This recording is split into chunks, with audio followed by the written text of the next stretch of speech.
ഇത് കാണണമെങ്കിൽ പലരും ഒരു തവണയെങ്കിലും വിചാരിച്ചിട്ടുണ്ടാവും എനിക്കും ഒരു യൂട്യൂബ് ചാനൽ തുടങ്ങണമെന്ന്. വെറുതെ നമ്മൾ കഴിക്കണേയും കുടിക്കണേയും ഉണ്ടാക്കണേയും ഇതിൻ്റെയൊക്കെ ഒരു വീഡിയോ എടുത്തിട്ട് അങ്ങോട്ട് ഇട്ടാൽ പോരെ. ഒരു യൂട്യൂബ് ചാനൽ തുടങ്ങിയിട്ട് അതിൽ വീഡിയോ ഇട്ട് തുടങ്ങണ വരെ ഞാനും ഇതൊക്കെ തന്നെ വിചാരിച്ചിരുന്നേ.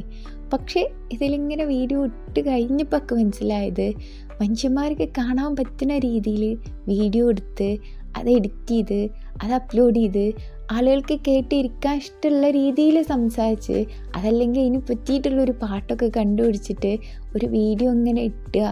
അതിന് പുറമേ നമ്മൾ യൂട്യൂബ് ചാനൽ തുടങ്ങിയെന്നറിയുന്ന നമ്മുടെ കുറച്ച് നാട്ടുകാരും വീട്ടുകാരും ഒക്കെ ഉണ്ടാവുമല്ലോ, ഇവരെ യൂട്യൂബർ എന്ന് വിളിച്ചിട്ടുള്ള ആ ഒരു കളിയാക്കലും ഇതെല്ലാം കൂടെ ഫൈറ്റ് ചെയ്ത് ഇതിനൊക്കെ ഓവർകം ചെയ്ത് ഇതിലിങ്ങനെ നിലനിന്ന് പോകുക എന്ന് പറയുന്നത് അത്ര ഈസി പരിപാടിയൊന്നുമല്ല. പക്ഷേ ഇതെല്ലാം എന്ത് ചെയ്യുകയാണെങ്കിലും അതിൻ്റേതായിട്ടുള്ളൊരു ബുദ്ധിമുട്ടുണ്ടാവുമല്ലോ, അതൊക്കെ നമുക്ക് ആസ്വദിക്കാൻ കഴിയും എന്നുണ്ടെങ്കിൽ ബീയിങ് എ യൂട്യൂബർ അടിപൊളിയാണ്. അപ്പോൾ എന്തായാലും ഇത്ര പറഞ്ഞ സ്ഥിതിക്ക് ഞാൻ എൻ്റെ ചായ കുടിക്കട്ടെ. നമുക്ക് നാളെ വേറെ എന്തെങ്കിലും